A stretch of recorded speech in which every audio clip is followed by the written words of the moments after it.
Welcome back, everybody, to the Jacksonville Jaguars franchise here on Madden 21.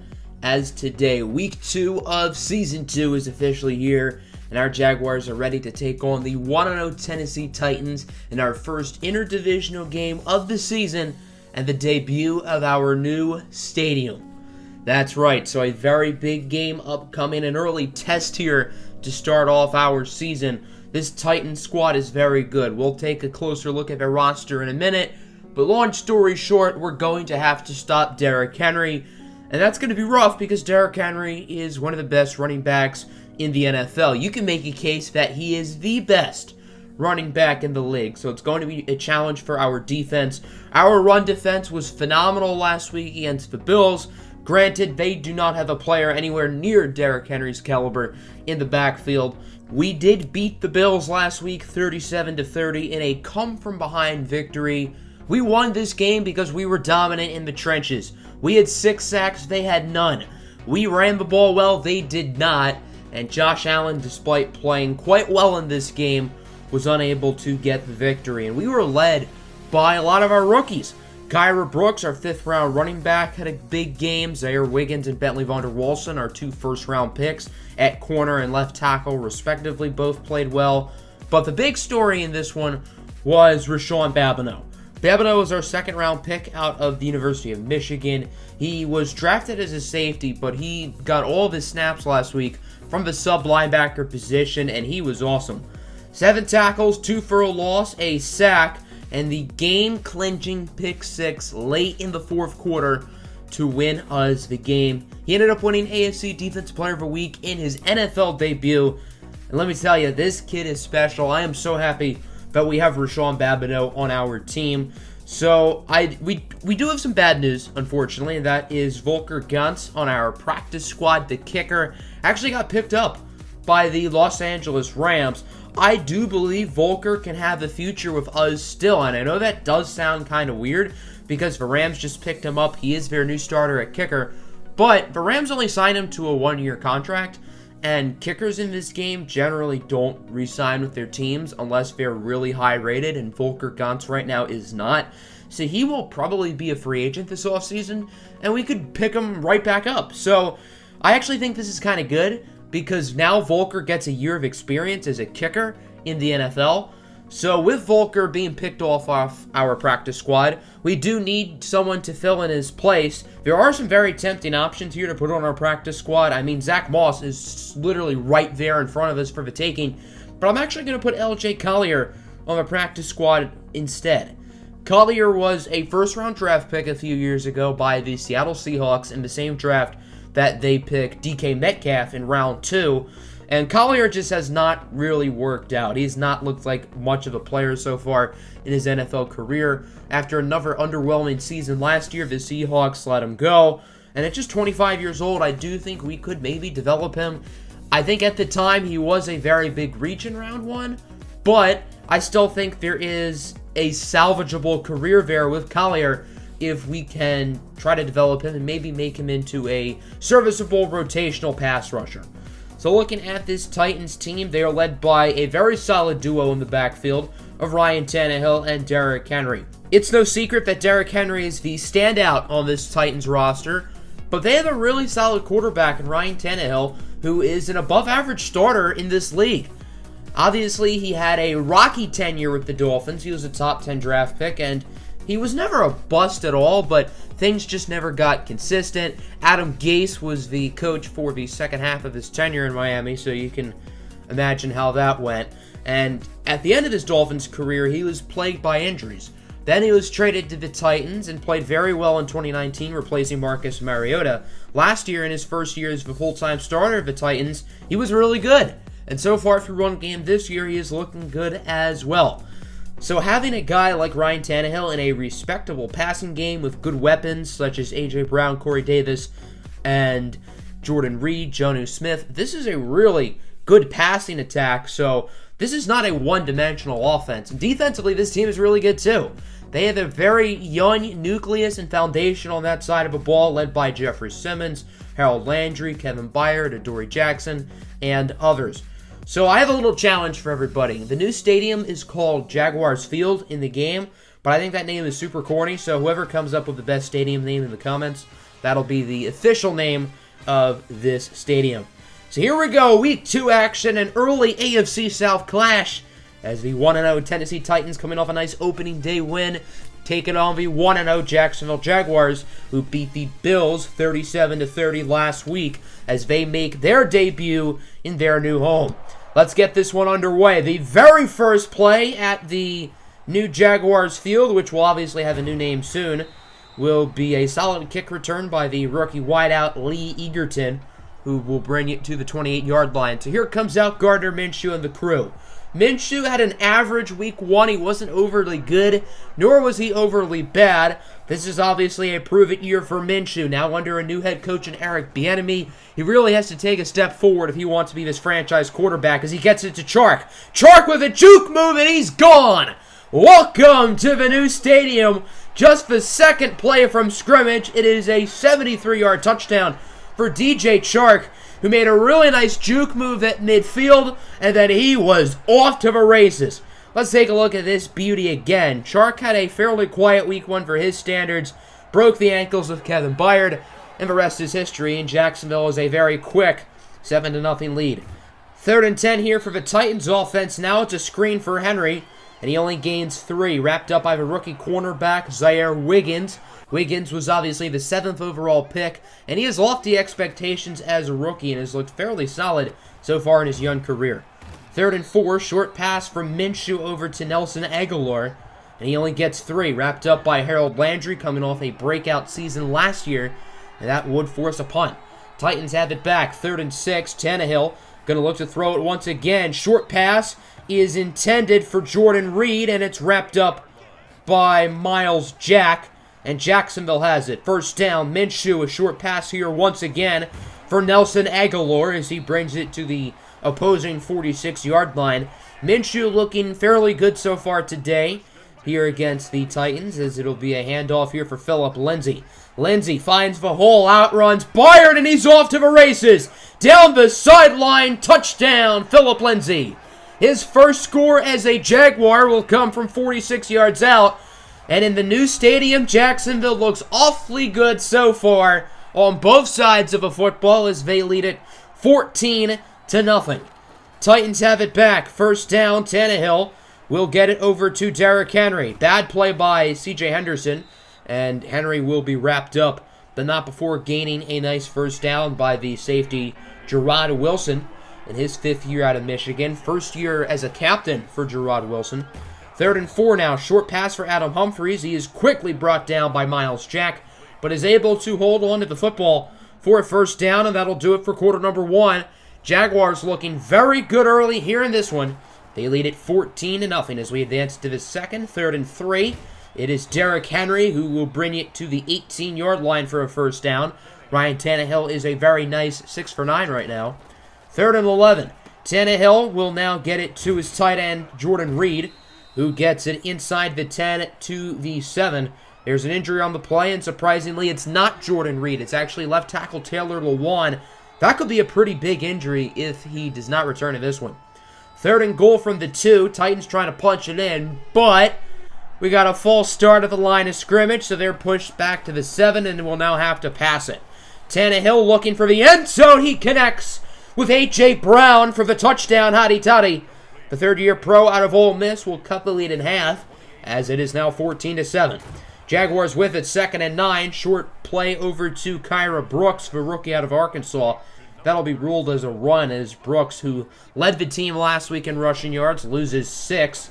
3rd and 15 now. Minshew finds a wide-open David Njoku to the 42-yard line. Huge prove-it year for Njoku as well. He is in a contract year. The Jaguars just used their 4th-round pick on LSU rookie Daniel Romer last year. And I think he has the talent to start if Njoku leaves. There's a nice sack by Harold Landry, the first time Minshew has been sacked this season. 3rd and 9 now, trying to get it to Chark. And the pass is batted down by Adoree Jackson. And the Titans have it back with 3.5 minutes to go here in the first half. 3rd and 11 from the 10. Tannehill, short throw is going to be caught, but for a gain of nothing, as it's Rashawn Babineau who makes the play. Babino's been a little bit more quiet today, but it's hard to play as well as he did in Week 1. Jaguars now with it from the 29. Minshew on third down, connects with Njoku, who brings it inside the 10 to the 7. Second and goal now. Minshew going to look back for Njoku, who finds the end zone for a touchdown. Big second quarter here for David Njoku, as the Jaguars are now up 21-7 here with not a whole lot of time left in the first half. Tannehill pump fakes, looking to throw it under a lot of pressure, and he is going to be sacked by a pair of Jaguar defenders. K'Lavon Chaisson was one of them who made that play. The other was Ifeadi Odenigbo. And that'll do it for the first half. Jacksonville looking good here in this one. They lead it 21-7. Gardner Minshew has played very well. The defense has held Derrick Henry in check. Not a whole lot to complain about so far today if you're a Jags fan. Second and 11, Minshew gets it to A.J. Brown. Bad play by Rashawn Babino as he totally misses the tackle. And Brown gets it to about midfield. Second and 2 now from the 46-yard line. Handoff for Derrick Henry. Henry has some blocks and will try to destroy Ronnie Harrison. Harrison got destroyed last week by Devin Singletary. So, luckily for Harrison, he does not get humiliated for his second straight week. First down, there's Henry losing 3. K'Lavon Chaisson brings him down. Chaisson struggled for most of last season, played well down the stretch, and has really carried that momentum into this season. K'Lavon Chaisson has so far been one of the most impressive players on this team. Second and 13, Minshew gets it back to A.J. Brown, who will get the first down, bringing it to the 22. Busy day so far here in this one for A.J. Brown, as now it is 3rd and 4 from the 16. Titans going to try to punch it in here, and they'll be successful. Corey Davis with the score, and it is once again a one-score game as the former Western Michigan Bronco will find the end zone, and it is now 14-21. 5.5 minutes left in the half, 3rd and 6. Minshew makes a tough play over to Shenault, but Shenault was out of bounds, and that will result in a 3-and-out. Titans have it back as they try to potentially tie it up. Tannehill on 3rd and 1 looking for Reed, and he is wrapped up by Miles Jack, who has played a very good game today. 3rd and 4 now. Minshew connects, or tries to connect with Shenault. I thought he had it, but it was broken up. Good play by the Titans defense. So here's Josh Lambo out for a 41-yard field goal. That one goes right down Main Street, and it is once again a two-possession game with about a minute to go in the third. It is now 24-14. Titans once again fail here on 3rd down as the screen from Tannehill is off the mark. And as you could see, Miles Jack tore his labrum. He will not return for the rest of this one. 3rd and 1, there's Minshew on the read option. He does not get it. Wrapped up by the Titans. Both defenses have been very good here in the second half as Tennessee's offense tries to do something, but they're unsuccessful. 3rd and 7, it's K'Lavon Chaisson with the sack. In Chaisson's first 11 games in his career, he only had 1 sack. In his past 4 games, he's had 6.5. Obviously, that counts back to last year as Minshew makes a nice play for Shenault. 2nd and 1, 5 minutes to go. Tough play over to Chark, who gets pounded by Adoree Jackson, but still gets the first down. Chark now over the century mark in yards today. 5 catches, 111 yards. 3rd and 15, that pass is incomplete, so that will have the field goal unit return to the field. 4th and 15, here's Josh Lambo, who has not missed a kick yet this season. He will stay perfect, making the field goal, and it is now 27-14 with 4 minutes to go in favor of the Jaguars. Titans trying to get back in this one. Another missed tackle by Babino as Reed gets absolutely pummeled at the sidelines by Ronnie Harrison. 2.5 to go now from the 39. 2nd and 9 for the Titans. Tannehill gonna look to throw it. Connects with Adam Humphries. Humphries gets by Gerard Wilson inside the 10, and he's tackled at the 1 by Ronnie Harrison. Harrison as well has had a really good game so far here in this one. Harrison is in contract season, so he needs to play well if he wants to get re-signed. 1st and goal from the 1, handoff for Derrick Henry. You can imagine what happens next as Henry finds the end zone for the touchdown. Titans would not go for an onside kick, and the Jaguars have a chance to end it, but the chewing clock does not start well as Philip Lindsay loses 4 yards, courteous of the rookie Isaac Bankston. 3rd and 11 now from the 24. Minshew scrambling to his left. He's going to try to run for the first down, and he almost gets it. Gaining 9. Wrapped up by Christian Fulton. A huge tackle for the Titans, and they still have 2 timeouts, by the way.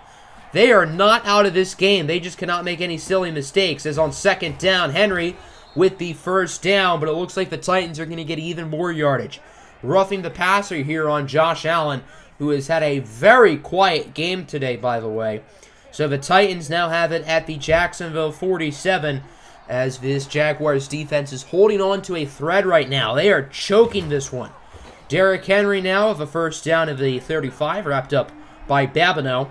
Down to about a minute left. 3rd and 3. Titans just used their 2nd timeout of the half, as that pass for Humphries is broken up by Ronnie Harrison. So now 4th and 3. This is the game. If the Titans don't get it, it is over. As Tannehill going to look to throw it. He will be incomplete. Trying to get it to A.J. Brown, who was covered like a blanket by the rookie corner, Zaire Wiggins. And the Jacksonville Jaguars will start 2-0 for the first time in who knows how long. 27-21, Jacksonville hangs on for dear life, and they will win their first 2 games of the season, both of which by just 1 possession. This was a hard-fought battle from both teams, but Jacksonville is a little bit better today. They deserve this victory. Ryan Tannehill and Gardner Minshew both played well. They both nearly had identical stat lines for what it's worth. 2 touchdowns, no picks, same completion percentage, nearly the same amount of yards. I don't know why Minshew's rating is so much better, though. Derrick Henry only averaged 3.9 yards a carry, so you got to give credit to the Jaguars' run defense. Phillip Lindsay played very well in this one. Kyra Brooks, however, was fairly quiet. DJ Chark, the leading receiver today for Jacksonville. David Njoku as well played well in this one.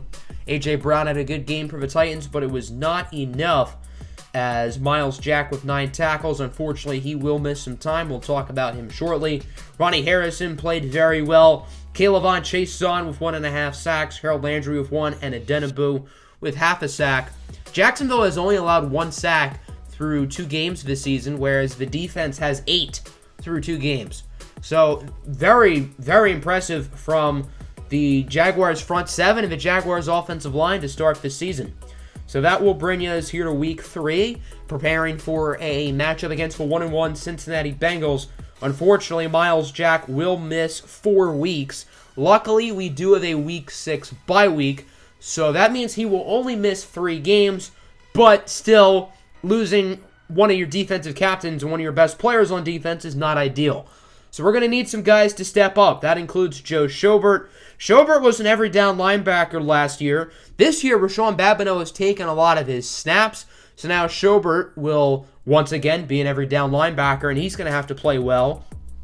When the sub linebacker is not in the game, that means the rookie Taga Taluiaipupu will be in at right outside linebacker. So Taluiaipupu will probably get about 25% of the snaps for the next 3 weeks, which is a pretty big amount. If he struggles, we have Dakota Allen, Kamu Grugier-Hill, and Shaq Quarterman, who can all take snaps and be productive players at that position. So that will end the episode. 2-0 start. We are looking good so far. Hope everybody enjoyed. I'm out. Peace.